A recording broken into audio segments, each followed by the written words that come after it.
Kotaalee wangeelli gatii qabaanus gatiin dhabsifnu. Kotaalee hojicha nurka ga'ee nummoo akka qabsifnu. Kotaalee imaana guutamantii dhaloota biraan keenya. Kotaalee hojjechuu dandeenyu maaliif jajjannee teenya? Maaliif jajjannee teenya? Maaliif jajjannee teenya? Dhaloota biraan keenya. Maaliif jajjannee teenya? Maaliif jajjannee teenya? Dhugicha galmaan keenya.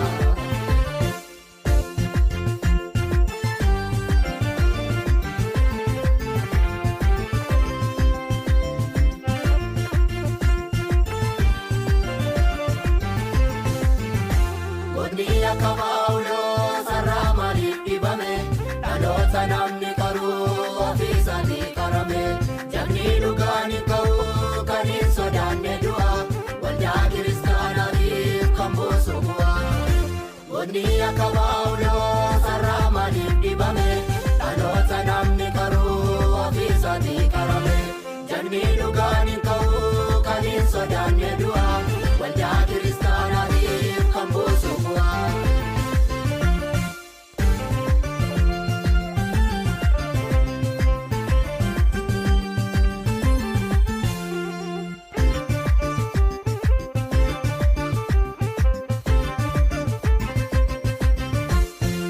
Dhugaa wangeelaa nuti na waallu ergama baanee tasan wallaallu. Inni nuu ifee hundaaf ifu hin dabarsinaa buqqifne gufu. Dhugaa wangeelaa nuti na waallu ergama baanee tasan wallaallu. Inni nuu ifee hundaaf ifu hin dabarsinaa buqqifne gufu.